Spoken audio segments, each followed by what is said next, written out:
Sejam bem-vindos ao nosso canal. Nós queremos pedir a todos vocês, se possível, se inscrevam no nosso canal e nos ajude a crescer. Também não esqueça de deixar ao final o seu like, se gostou ou não gostou do nosso estudo.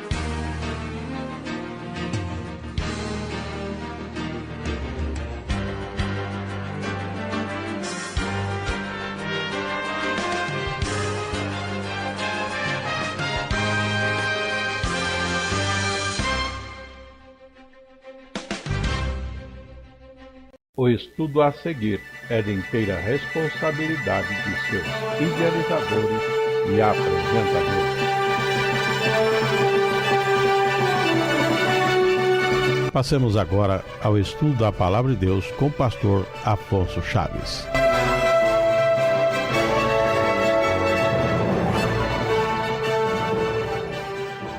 Dando continuidade ao nosso estudo nas Sagradas Escrituras, nós vamos tomar hoje o texto de Efésios capítulo 4, os primeiros versos, de 1 até o verso 6.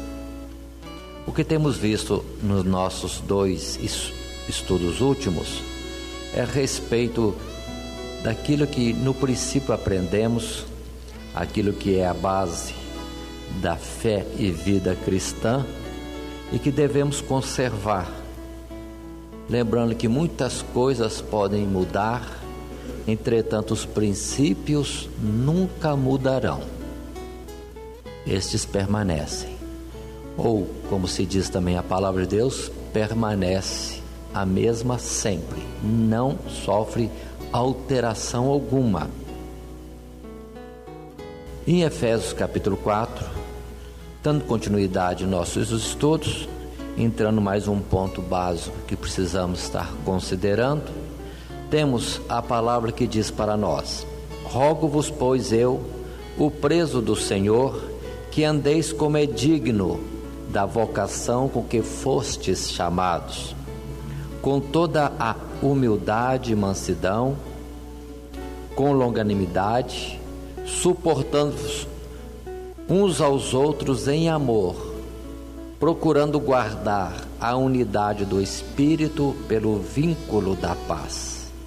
Há um só corpo e um só Espírito, como também fostes chamados em uma só esperança da vossa vocação, um só Senhor, uma só fé, um só batismo, um só Deus e Pai de todos, o qual é sobre todos e por todos e em todos. Esse é o texto que temos escolhido. Observe que a máxima deste capítulo 4, nesses versos que li, é a unidade. Unidade. No sentido de união, e no sentido também de ser um. Observem bem, quando faz o escritor de Efésios, Paulo, a sua admoestação, ele diz assim: andeis como é digno da vossa vocação com que fostes chamados. Qual é a vocação? Para ser santo. Como andar de forma digna nesse chamado? Verso 2 diz: com toda a humildade e mansidão, longanimidade, suportando-vos uns aos outros em amor, procurando guardar a unidade do Espírito pelo vínculo da paz. Andando de forma digna, humildade, mansidão, longanimidade, suportando em amor. Interessante que não fala amando, fala suportando em amor. Eu acho isso aqui muito mais real do que dizer amai-vos uns aos outros. Ainda que João, o evangelista, diz assim, amai-vos uns aos outros, estamos vivendo num tempo que essa palavra é mais verdadeira, suportar-nos uns aos outros em amor. é mais real para o tempo que nós estamos vivendo. Se aprendemos a suportar uns aos outros em amor, aí poderemos um dia nos amar. Mas se não nos suportamos em amor, nunca vamos nos amar. Aí continua a palavra: como fazer isto? Ou com qual objetivo? Para manter a unidade do Espírito. Para manter, ou procurando, diz o verso 3, guardar a unidade do Espírito. Aqui que usa a palavra unidade. Mas depois no verso 4 continua: há um corpo, um, não tem dois corpos. Um só Espírito, uma só esperança. Depois, verso 5, um só Senhor, uma só fé, um só batismo, um só Deus. Por que Paulo disse isso? Por causa daquilo que há em Deus, irmãos, uma unidade. Até na vida familiar deveria ser uma unidade. O marido, a esposa, os filhos deveriam ser uma unidade. Não era para o esposo considerar-se o senhor e absoluto em tudo no lar, nem a esposa, muito menos os filhos. Tudo deveria ser de tal forma encaminhado como se fosse uma unidade, um bloco só, na verdade formado por partes diferentes. Basicamente, essencialmente, o marido, a esposa, completando com os filhos, mas era para ser unidade. Mas existe hoje um terror no modo de viver das criaturas, em que cada um quer ser por si só, cumprindo a palavra que o apóstolo Paulo disse, que o Espírito de Deus dizia de forma expressa que cada um amaria a si mesmo. Um egoísmo tremendo. Mas além desta palavra em Efésios capítulo 4, que fala desta unidade, de ser um, o corpo, o Espírito, o senhorio, a fé, o batismo, o Deus e Pai de todos, um só. Encontramos lá em João capítulo 17 a oração que o Senhor Jesus fez. E observe a ênfase que Jesus dá nesse capítulo 17 a essa unidade. Tendo ele suplicado ao Pai pelos que estavam no mundo, não sendo do mundo, o verso 20 diz Paulo que rogava também, não somente por esses que ali estavam com ele, mas também por aqueles que pela sua palavra hão de crer em mim. Nisso nós estamos incluídos, como serão incluídos todos os demais que virão no futuro e que em tempo à frente estarão crendo no Senhor. Verso 20, repito: não rogo somente por estes, mas também por aqueles que pela sua palavra hão de crer em mim, para que todos sejam um, como tu, ó Pai, o és em mim e eu em ti, que também eles sejam um em nós, para que o mundo creia que tu me enviaste. E continua Jesus: e eu dei-lhes a glória que a mim me deste, para que sejam um, como nós somos um, eu neles e tu em mim, para que eles sejam perfeitos em unidade, e para que o mundo conheça que tu me enviaste a mim e que os tens amado a eles, como me tens amado a mim. É tão difícil, irmãos, entendermos os mistérios da natureza mais íntima da parte de Deus e de Cristo Jesus, porque a nossa mente às vezes nos prega esta peça de que nós começamos orando ao Pai, daqui a pouco já estamos falando de Jesus, daqui a pouco voltamos para o Pai, não sabemos para quem nós estamos orando, para quem gosta de individualizar. As coisas estão se desenvolvendo tão harmonicamente entre Jesus e o Pai que é uma unidade. Nós é que temos tendência de ficar separando muito. Tanto que quando nos últimos dias de Jesus, o discípulo pergunta para o Senhor, pede ao Senhor: mostra-nos o Pai. Isto nos basta. Como se Jesus estivesse aqui, e onde é que está o Pai? Qual o endereço da sua morada? Querendo separar Jesus do Pai. E foi Jesus quem disse: quem ouve a mim, ouve o Pai. E continua falando desta identidade, desta comunhão tão forte e íntima, que chega a ser uma unidade. Unidade.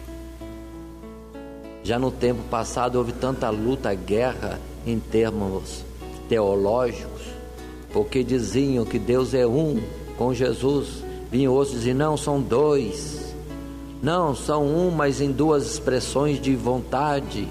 E depois vem outro: não, são três. Houve guerras por causa da fé de um diferente da fé do outro, mas na verdade todo mundo estava dividindo Deus. E observem João capítulo 17, que Jesus é bem claro: o mundo vai conhecer que nós somos de Deus se formos um. Assim como ele, Jesus, com o Pai estão tão unidos ao ponto de serem um, nós devemos estar unidos entre nós para sermos um. E depois unidos a Jesus, que com o Pai é um, para que enfim todos sejam um. Vamos repetir essa leitura para perceberem bem isso. Não existe o Pai, o Filho e eu, você ou a igreja. Não é assim que Deus olha e quer que exista, que se entenda entre nós. Repito, quando diz assim no verso 21: para que todos sejam um, como tu, ó Pai, o és em mim e eu em ti. Jesus e o Pai como um, uma unidade. Verso 21: que também eles sejam um em nós, para que o mundo creia que tu me enviaste.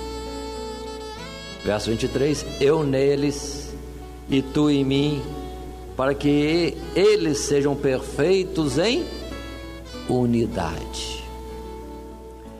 Essa unidade, irmãos, significa ser um no entendimento, um na decisão, no parecer, ser de todos de um mesmo sentimento, ser de todos de um mesmo entendimento, sejam todos de um mesmo parecer. Unidade. Unidade. Eu pergunto: os cristãos estão unidos? Não estão unidos? Se não estão unidos, está difícil de ser um.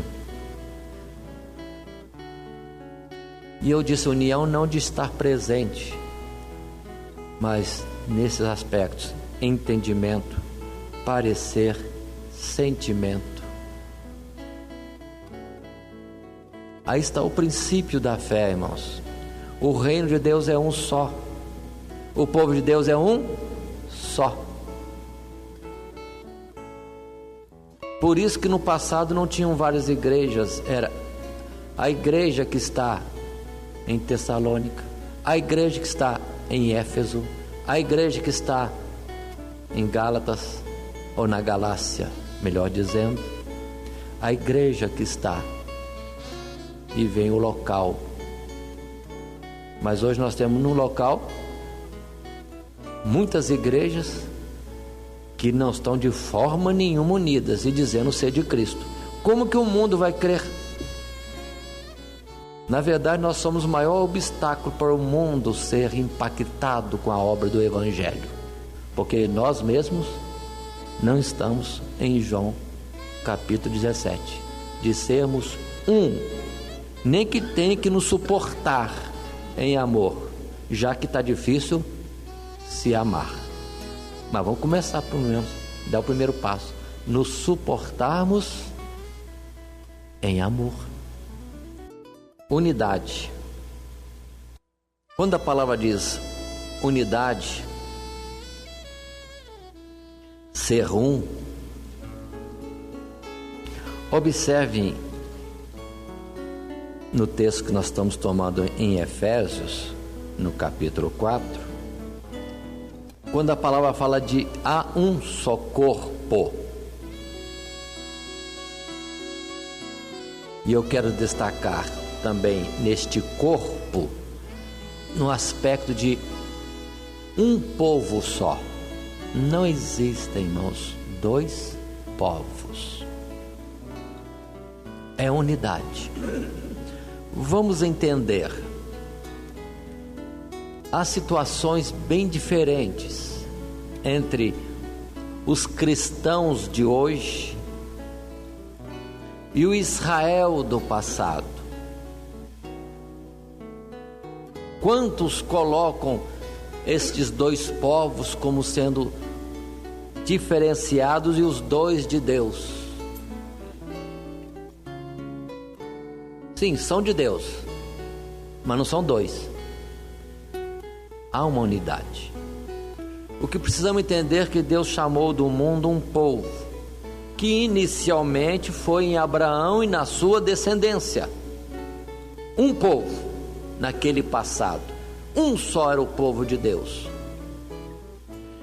Mas qualquer um dos outros povos que não eram de Deus, que quisessem vir servir ao Senhor, deveria ser admitido no povo de Deus, Israel, como natural da terra. Então nunca haveriam dois povos, sempre haveria um povo de Deus, sempre.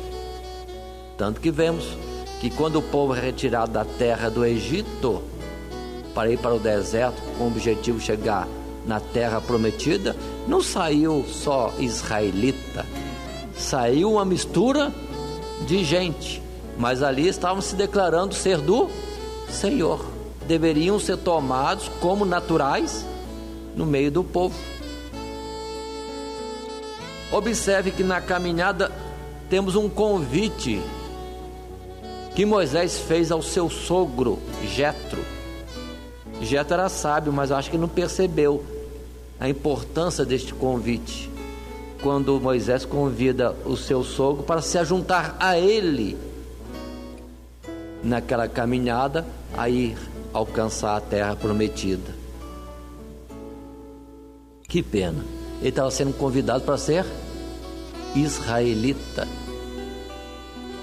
Infelizmente ele era sábio, mas nesse particular não percebeu, não teve a visão espiritual que ele estava sendo chamado para deixar de ser midianita para ser israelita.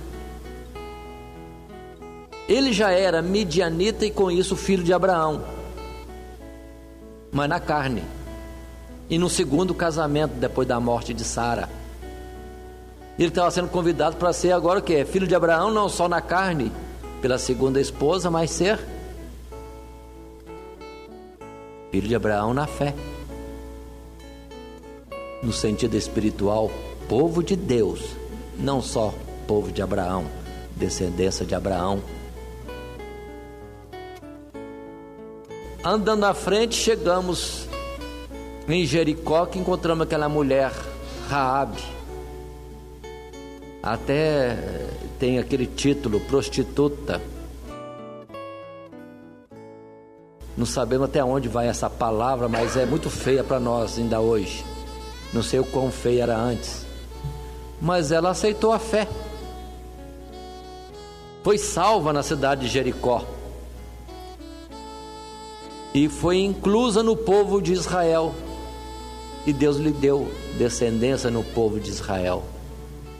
Porque deixou de ser o que poderia ser algo impróprio, deixou de ser uma cananeia moradora de Jericó para ser agora uma israelita. Caminhemos e vamos encontrar Ruth, moabita, mas é recebida no meio do povo de Deus. Agora é israelita. Ela mesmo disse: o teu Deus será o meu Deus, o teu povo é o meu povo.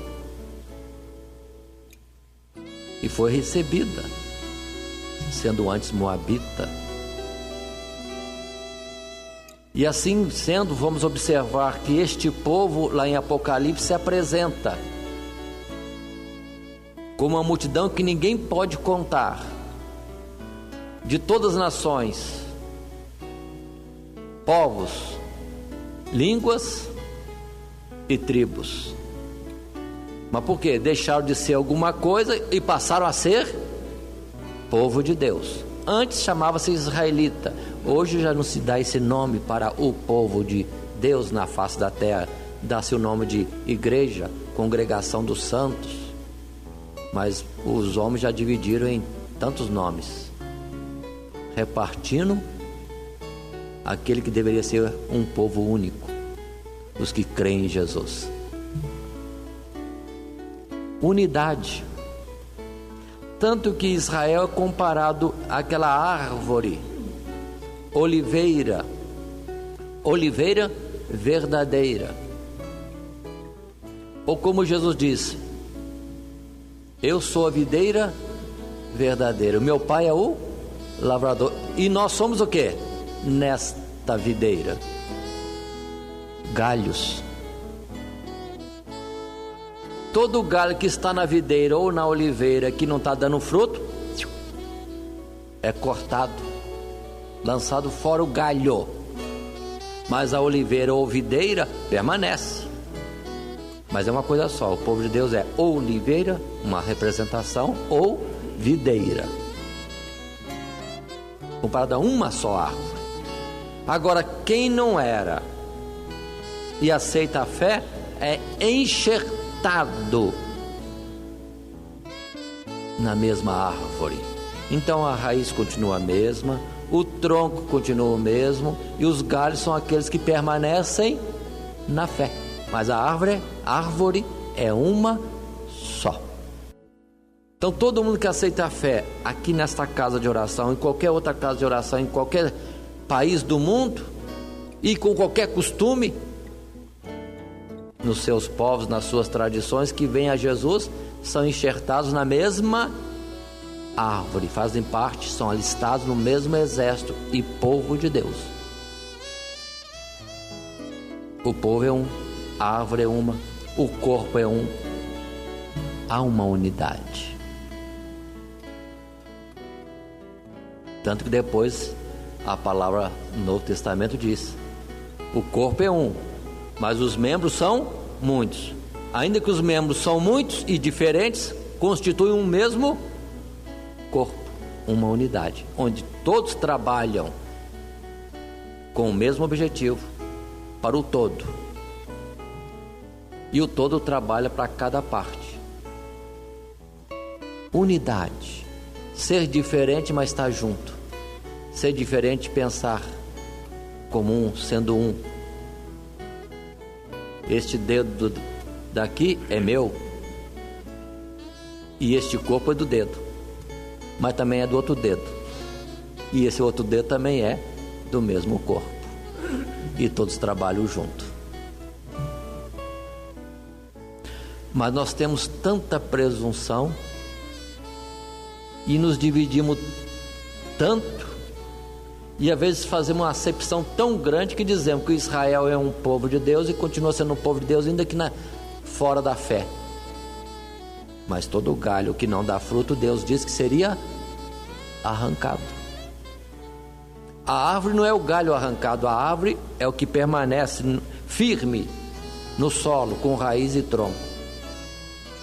Galho deixa de ser alguma coisa. Então o povo de Israel na carne, que está lá na Palestina hoje, não é o Israel de Deus. É um povo como Uruguai, como o povo que está no Paraguai, como o povo que está no Iraque, como o povo que está no Afeganistão, como um povo em qualquer outro lugar. É uma multidão de gente debaixo de uma forma de vida que constitui uma nação, como o Brasil e outra qualquer. Mas povo de Deus é que tem fé em Cristo Jesus. Mas eles são a oliveira, eles eram da oliveira. Não crendo em Cristo Jesus, foram arrancados. E nós que éramos o quê?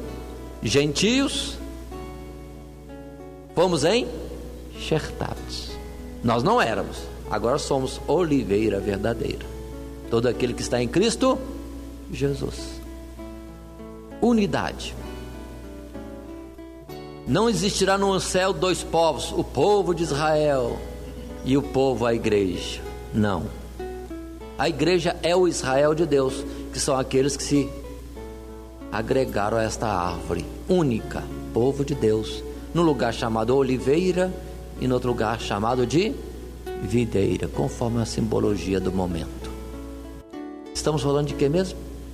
Unidade, o ser um. Mas, como eu disse, ficamos tão presunçosos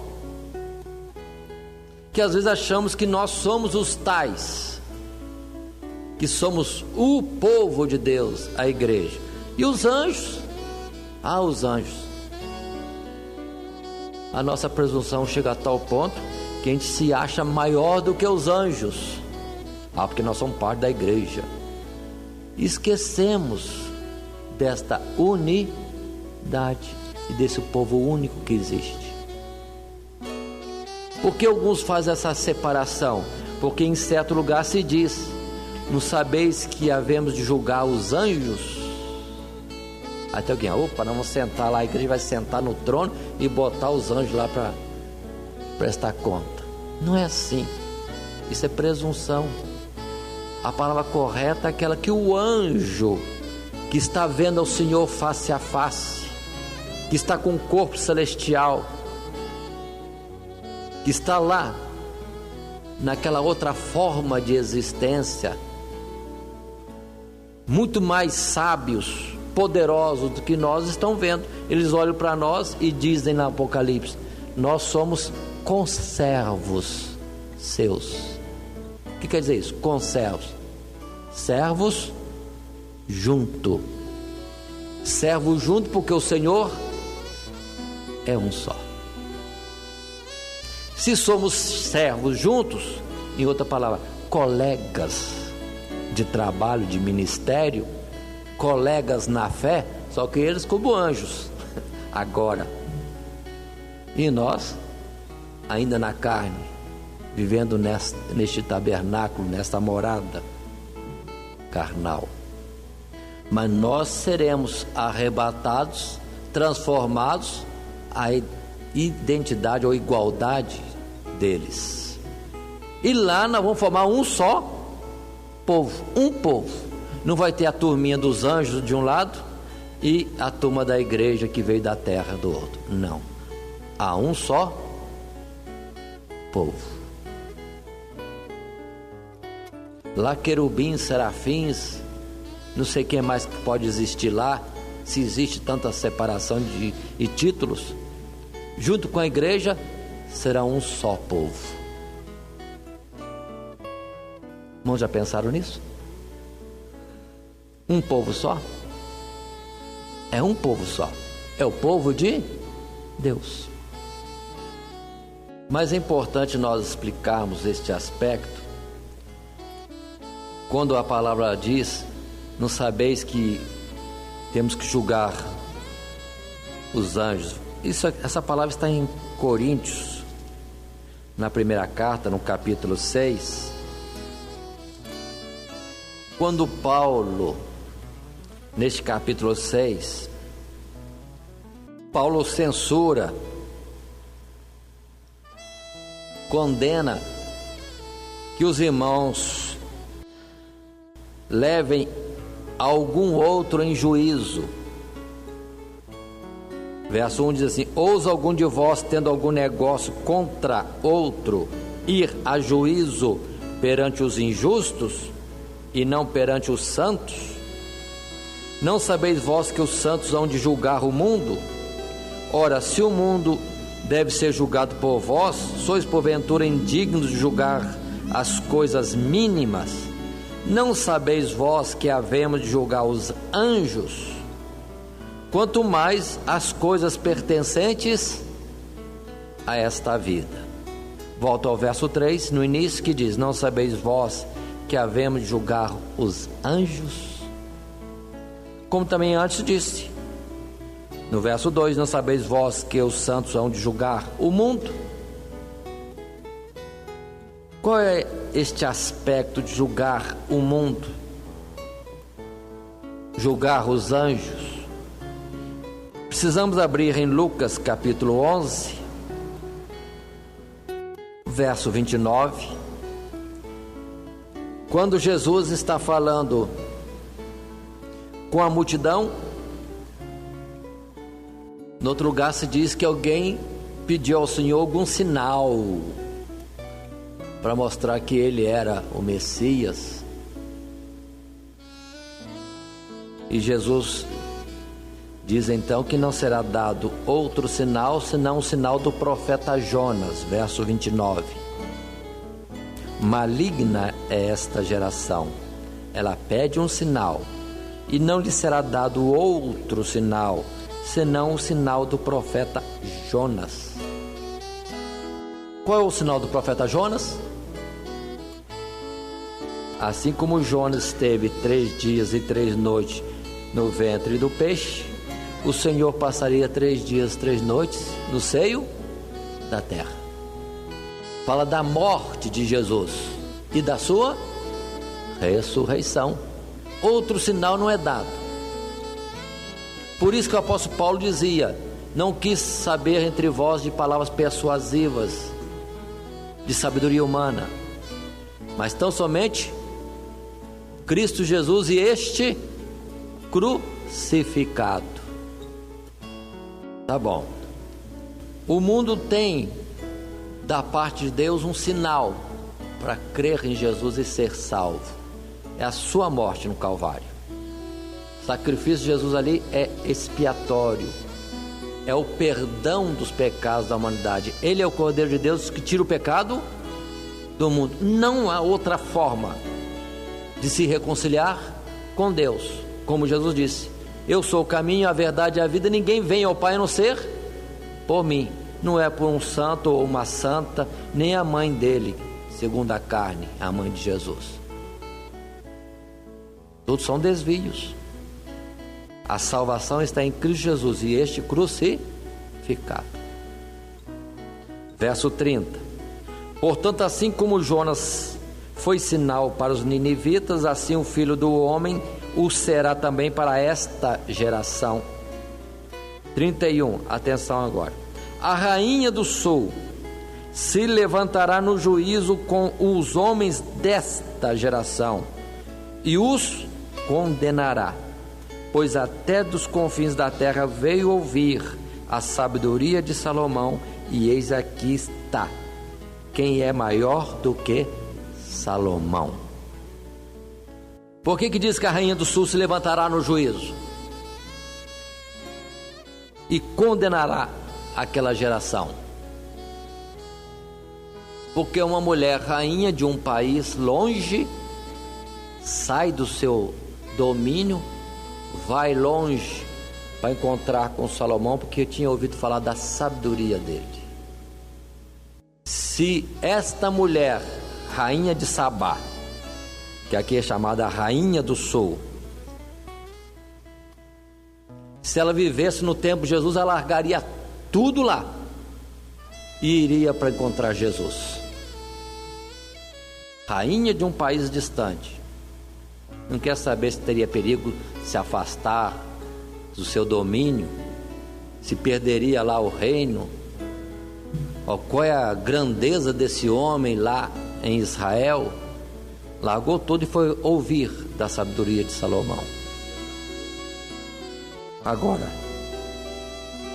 vem alguém maior do que Salomão, é pregado pelo mundo inteiro e ninguém quer largar nada, ninguém se preocupa, ninguém dá atenção.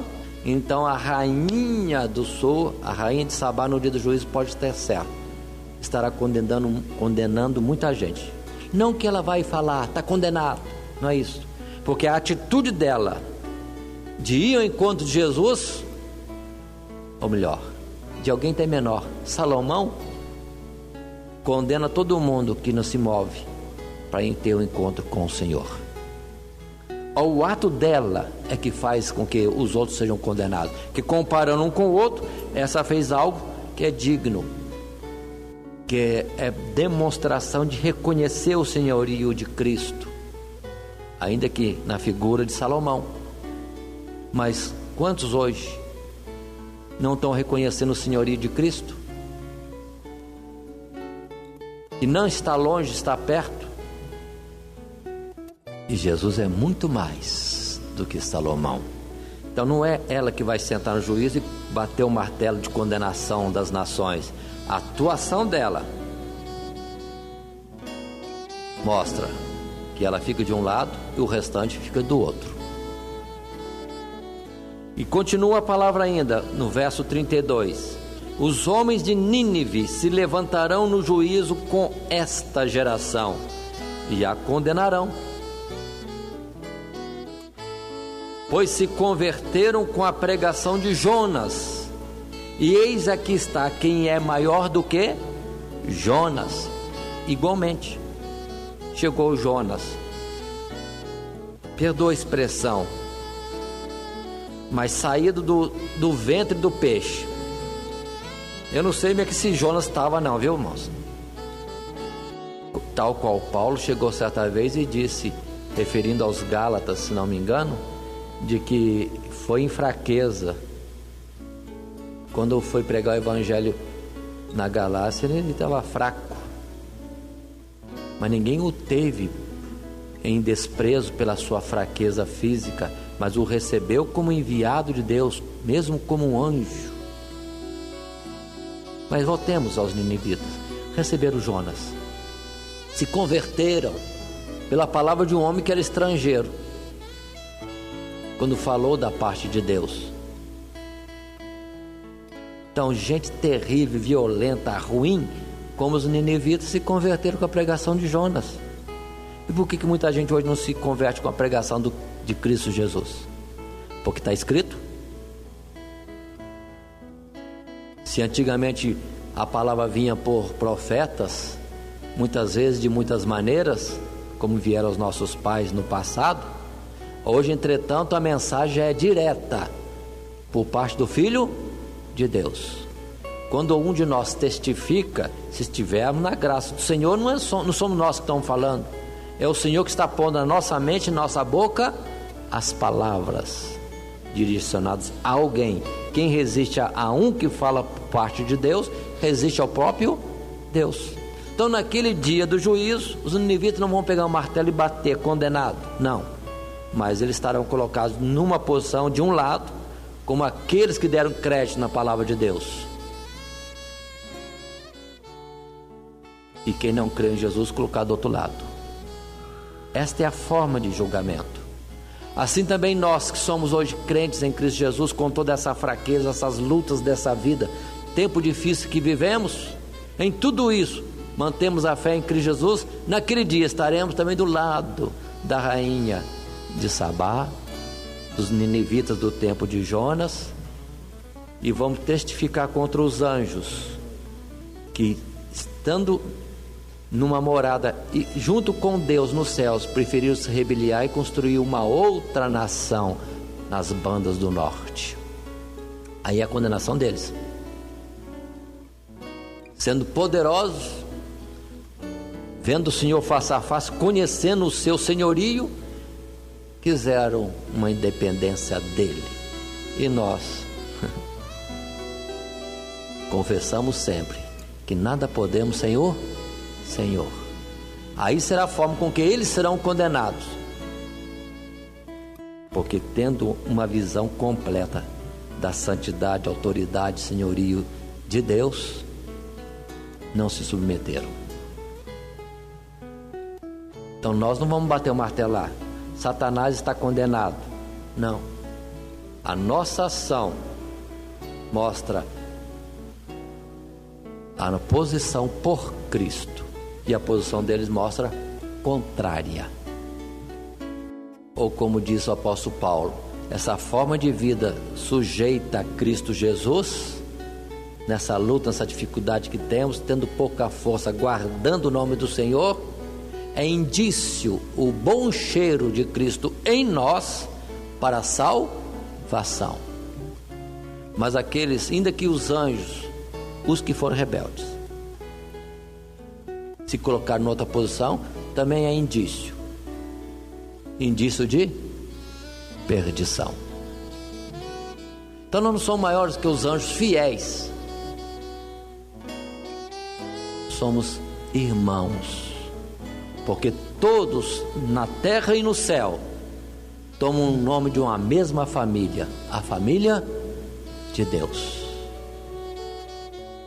Todos nós somos o Antônio, a Maria, o Clailton, somos José Pereira, o Tito, de Jesus. Todo mundo tem de Jesus no final, numa simbologia de somos da mesma família. Toda a família no céu e na terra tem o sobrenome de Deus.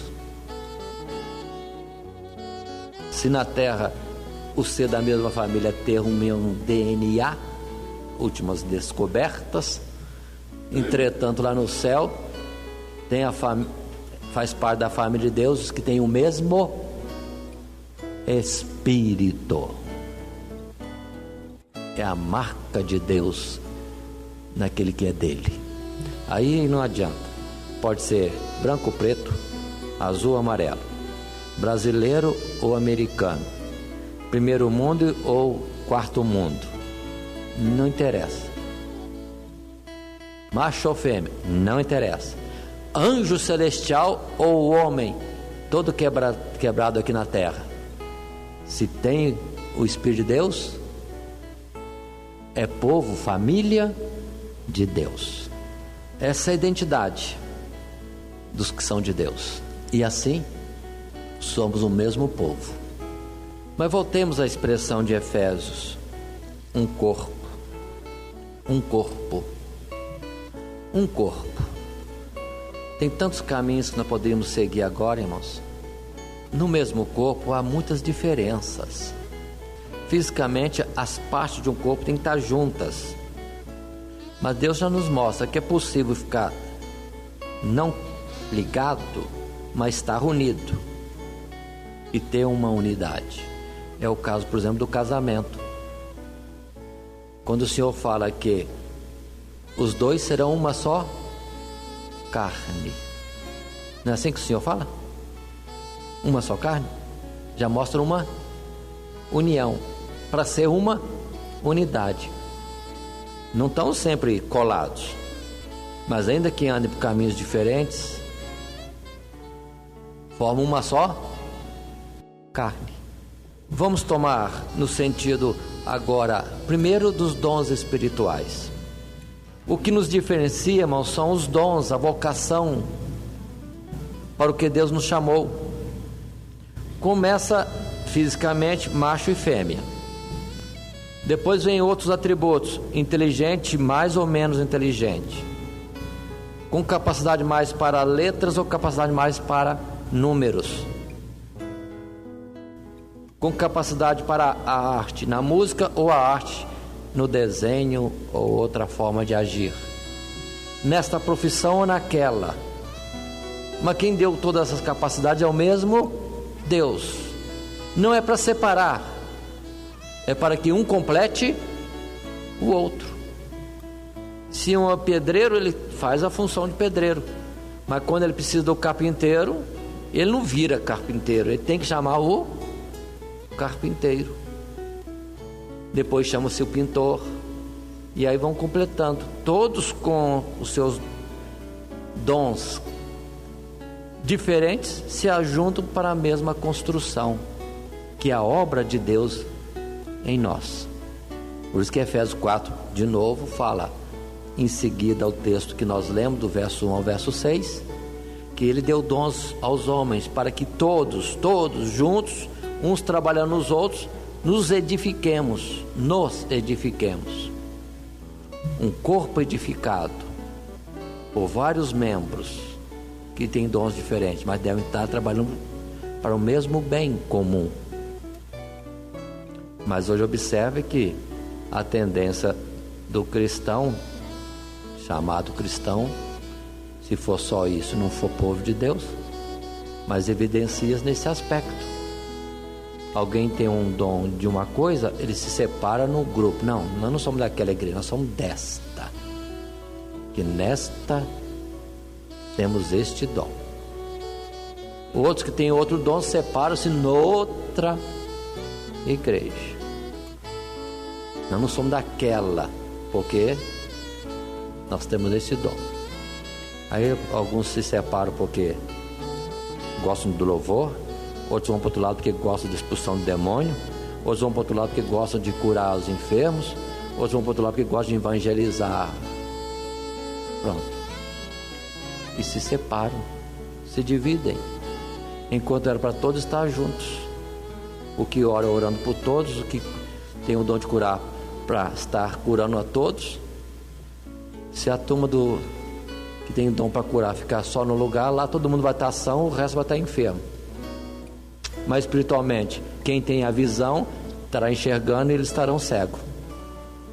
Quem tem a capacidade de ter a perna para andar, eles estarão inertes. Então é um bloqueio quando não percebemos tudo isso e usamos tudo isso para o bem da obra comum de Cristo Jesus. É quando temos o exemplo no João Batista, que disse: importa que ele cresça, que eu diminua. Importa que a obra de Deus, o intento de Deus cresça, e cada um possa até mesmo, se necessário, diminuir, para que a obra cresça. E às vezes alguém quer crescer, mas não dá para crescer na obra, então sai fora, crescer fora. Errado. Ele tem que fazer os outros crescerem. Se os outros crescerem, ele será também desenvolvido. Aí que está a unidade de um corpo. E aqui, irmãos, nesse particular do corpo, vou para o outro lado. No conjunto, a igreja como corpo de Cristo. A igreja é corpo de Cristo? Onde é que está escrito isso? No próprio Coríntios 12, que falou que o corpo é um, mas tem muitos membros, sendo muitos membros, somos um só corpo. Aí fala, assim Cristo também. Ele, na verdade, é a cabeça e nós, os membros. Então existe em Cristo Jesus, por João 17, e também por essa palavra em Coríntios, e também aqui em Efésios, essa identidade, ou melhor, unidade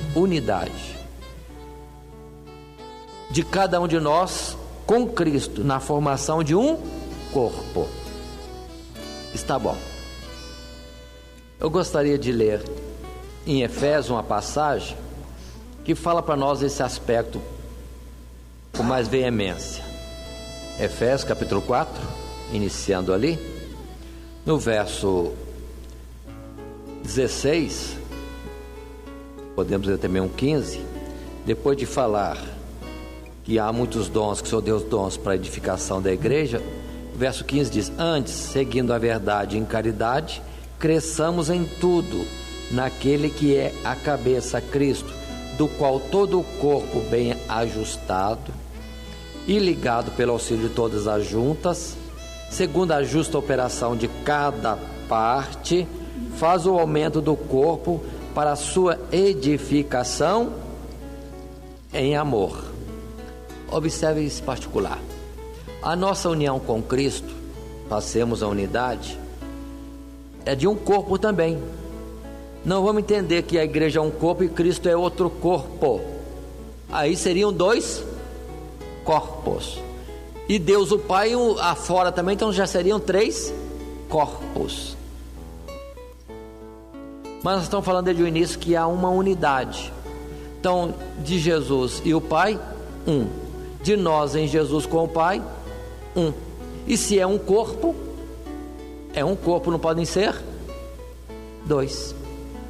nós um corpo, do qual corpo esse? Cristo é a cabeça. Nós com Cristo um corpo, do qual corpo espiritual Deus o Pai é a cabeça. Porque tem um lugar que diz: assim como um homem é cabeça da mulher, também Cristo é cabeça da igreja, e Deus é cabeça de Cristo, mas tudo um corpo só. Isso que nós precisamos dizer: há uma unidade em corpo. Agora eu pergunto, quando é que dois seres diferentes podem formar um corpo? No mundo, na figura. Marido e mulher, quando que formam um corpo? Pelo casamento? Quando estão desposados? Quando estão desposados. Tanto que voltamos à palavra inicial: não serão dois, mas os dois numa só carne. Então, a posição da igreja com Cristo Jesus não é de dois corpos, é de um corpo. Isso significa que a igreja, os que são de Cristo, na verdade, estão casados com Cristo. A figura mais correta que coloca a igreja em relação a Cristo não é de namorada. A igreja não é namorada, nem noiva, mas é esposa. Porque há um só corpo. Há um só corpo. É uma unidade. Jesus diz: vós em mim, um. Quando em Efésios capítulo 5 vai falar do matrimônio, marido, mulher, esteja num relacionamento como Cristo e a igreja. Então, Cristo e a igreja, para serem comparados com alguma coisa na terra, não é com namorado, nem com noivas, é com casados. Então, a igreja é noiva de Cristo. O que a igreja é de Cristo? Os que verdadeiramente estão em Cristo. É um desposório, é um casamento. Mas eu quero falar ainda em Efésios, quando diz a palavra: na obra que Jesus fez na cruz do Calvário, verso 22, capítulo 1, e sujeitou todas as coisas a seus pés, e sobre todas as coisas o constituiu como cabeça da igreja, que é o seu corpo, a plenitude daquele que cumpre tudo em todos. Depois a palavra em Gálatas também, que nos fala que todo aquele que é batizado em Cristo, capítulo 3 de Gálatas, verso 27, porque todos quantos foste batizados em Cristo, já vos revestiste de Cristo.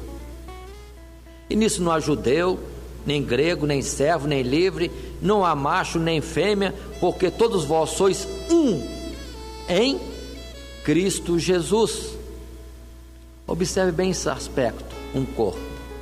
Mas por que falam tanto que a igreja é a noiva? Porque a igreja é pura. Sim, a igreja é pura, mas ela forma um corpo com Cristo, então não é para ser noivo. Mas por que a Bíblia diz que é virgem? É no sentido de pureza. Aqui que está, irmãos, o preconceito nosso. A jovem moça que se guarda na sua pureza fora do casamento, ela é virgem fisicamente e é virgem espiritualmente e moralmente. Quando ela se casa no matrimônio, humanamente falando, ela deixa de ser virgem no corpo, no sentido de que está deflorada, mas não deixa de ser pura. Toda mulher casada que se guarda no casamento, ela é pura. Por isso que a Bíblia usa aqui a palavra virgem, no sentido de pura. Para o seu marido é pura, porque é só dele. Observe bem esse particularzinho. E a gente tem ideia: quando casou, perdeu a pureza. Negativo. Deixou de ser solteira, só isso. Agora está casada. Se ser solteira é pureza, então não era para ninguém casar. Mas quem fez macho e fêmea e os casou, disse, e viu Deus que tudo era bom. Aquele que é o puro em tudo, olhou para o casamento, e disse, muito bom. É interessante observar isso, que o texto sagrado, quando fala em Mateus 25 sobre as 10 virgens, elas estavam esperando o esposo. Elas não estavam esperando um noivo nem um namorado, estavam esperando o esposo, que é dela. Mas na verdade, ele, Jesus, é esposo das virgens que verdadeiramente estão preparadas, que tem o seu espírito, que tem azeite. É importante esse aspecto, mas para mostrar a seriedade da ação de Cristo em nossa vida. O Senhor não está de namorico com ninguém aqui não. Jesus não enrola ninguém não. Quer entrar em aliança ou entrar já. Aceitou o Senhor, já lavra o termo de união, casamento. Ele dá do seu espírito, dá do seu nome, dá de tudo. Passa a ser cabeça deste, se chega a ele. E esse passa a ser parte do seu corpo. Aí que está um mistério.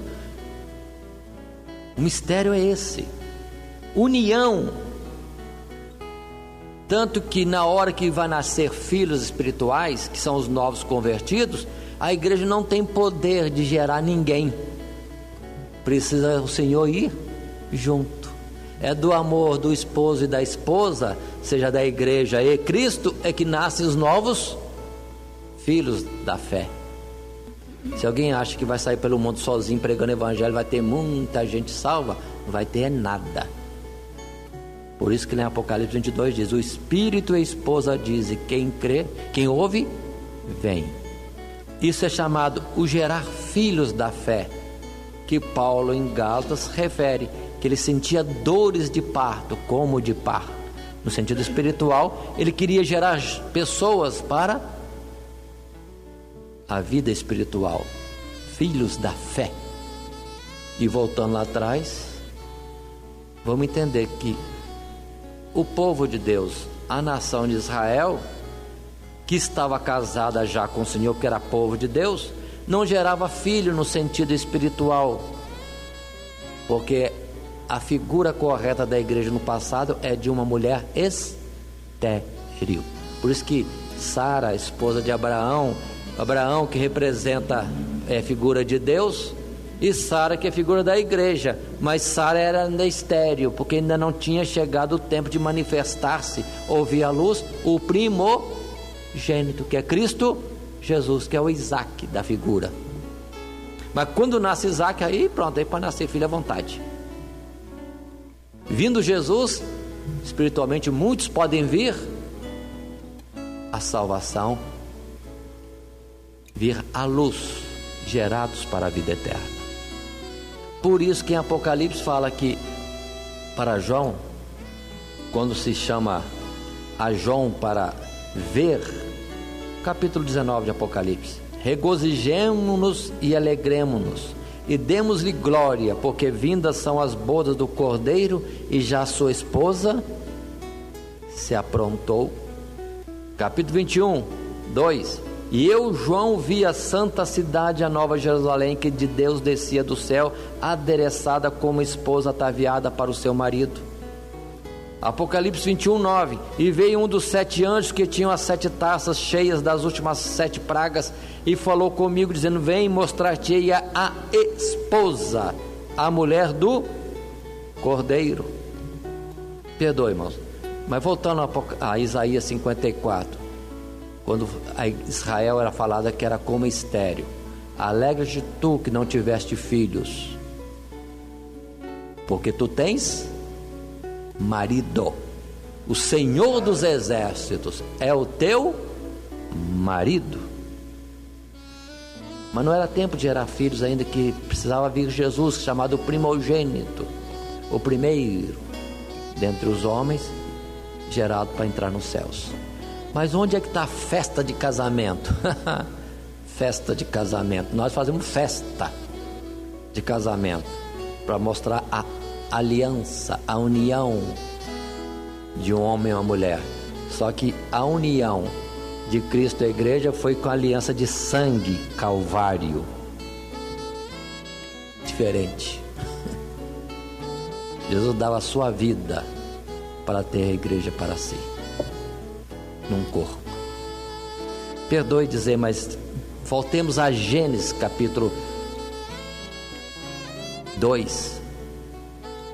Para que Eva saísse de Adão, é preciso que Adão dormisse. Para a igreja sair de Cristo Jesus como sendo a sua companheira e esposa, tinha que Jesus dormir na morte, porque era a expiação dos pecados. Para nascer a igreja dele mesmo e para ele. Mas observe, olha, coisas do princípio, está na Bíblia desde milênios, mas agora, quando sai essa nova versão revisada e atualizada, onde está a esposa, corta a esposa, tem que colocar noiva, porque a igreja é noiva. E vem as novas versões trocando esposa por noiva. Adulteraram a palavra de Deus, perderam o sentido, não entenderam a mensagem, ficaram lá, a igreja é pura, então a igreja é virgem, então a igreja não casou. A mulher casada que se mantém no casamento é pura. Deus honra o matrimônio. Seja venerado entre nós o matrimônio. E o pessoal está desonrando sem saber. Perder o sentido do que é venerado, seja entre todos um matrimônio. Mas em Apocalipse, por exemplo, nós temos na nova tradução aí da atualizada, capítulo 21, verso 2: vi também a cidade santa, a nova Jerusalém, que descia do céu da parte de Deus, ataviada como noiva. Eles traduzem assim: adornada para o seu esposo. Está errado, tem que trocar. Trocaram a metade, esqueceram a outra metade, porque o original não permitiu eles alterar, porque a palavra lá é esposo. Então eles mesmos se confundem. Noiva para o seu esposo. Para quem tem atualizado ali pode conferir. Apocalipse outra vez no verso 9: então veio um dos 7 anjos, capítulo 21, que tem as 7 taças cheias dos últimos 7 flagelos, e falou comigo dizendo: vem, mostrar-te-ei a noiva. Trocaram aí, noiva, a esposa do Cordeiro. E tem uma versão que diz mulher do Cordeiro. Noiva, mulher do Cordeiro, noiva, esposa do Cordeiro. Não adiantou mudar, eles mesmos deixaram passar. E assim vão trocando, onde parece esposa para a igreja, vão trocando para noiva, mas fica pela metade. A noiva, esposa do Cordeiro. A noiva, mulher do Cordeiro. Mas, meu Deus, por que isso? A falta do entendimento que há um só corpo, e só se gera filhos se estiver casada. E na geração de filhos não há pecado, há alegria e glória. E o pessoal confunde tudo. Por isso que em Oséias, quando Israel, a esposa do passado, na figura do passado, se desviou para seguir Baal e outros deuses, Deus falou: adulterou. Quando é que existe adultério? Quando alguém não é fiel no casamento. Agora vamos para Tiago capítulo 4, no Novo Testamento. Tiago é grave quando fala adúlteros e adúlteras. Ai! Não sabeis vós que o amor ao mundo é inimizade contra Deus? Então, quando o cristão, o crente, começa a amar o mundo, ele está adulterando. Deixou o seu esposo, o seu marido, e está se envolvendo com outro corpo, que não é o seu, do marido. Está tendo outra cabeça sobre o seu corpo, que não é do marido, é do mundo. Acharam Tiago? É isso que Tiago diz. E aí é quando diz ainda mais o apóstolo Tiago: o Espírito de Deus tem ciúme, porque a igreja é dele, particular, própria, tão própria que faz com ele um corpo. Por isso que a palavra de Tiago é forte, mas é correta. Adúlteros e adúlteras. Quando a gente deixa Cristo e começa a olhar para o mundo, amando o mundo e se envolvendo com o mundo, é a mulher que abandonou o seu senhor, o seu marido, e foi se envolver com outra coisa. Por isso que no Antigo Testamento, Israel afastado foi chamado de adúltera. O crente agora, a igreja agora, que se afasta de Cristo Jesus, é também chamada adúltera. Mas onde nós estamos tendo este assunto? De onde partimos tudo isto? Da unidade. Temos uma unidade. Há um só Deus, um só Senhor, um só Espírito e um só corpo. Não existe dois corpos, o de Cristo e da igreja. A igreja é um corpo com Cristo, Cristo com a igreja, um corpo. Nós membros e Ele a cabeça. Casamento, união, unidade. Por que falamos isso? Dentro do nosso assunto. Unidade. Unidade. São coisas básicas do princípio. Entretanto, vão sendo esquecidas. Não observadas, não cumpridas, não entendidas. Pelo que também outras confusões vêm. Ao ponto de se traduzir a Bíblia diferente, porque não entendeu o que Deus escreveu. O que Deus escreveu está escrito, não é para ser mudado porque a gente entende diferente. Não, aqui tinha que ser. Não tinha que ser, está escrito, fica como está. Não era para ter tantas versões mudando todo dia a Bíblia. Não, porque essa palavra está errada. Não, essa frase não está bem colocada. E vamos traduzir de novo. E agora nós temos uma multidão de traduções de Bíblia. Mas voltemos. Dentro do assunto que nós estávamos tratando, coisas do princípio que estão sendo deixadas. Naquele estudo inicial nosso, primeiro dentro dessa série que agora é a terceira, é para tempo nós avançarmos e não ficarmos nos rudimentos da fé. Mas o que estou chamando a atenção é que os rudimentos da fé não foram guardados, estão sendo lançados fora e perdidos, e precisamos resgatar de novo o princípio daquilo que aprendemos, o princípio daquilo que Deus deixou para nós escrito. Que Deus nos abençoe em Cristo Jesus.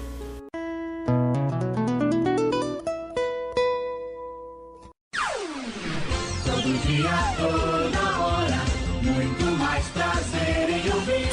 Radionete Grata Nova. Web Rádio, a qualidade que faz a diferença, cada vez mais necessária. Rede Grata Nova de Evangelização. Acesse nosso site www.horadadecisão.com.br. Hora da Decisão, tudo junto, sem acento.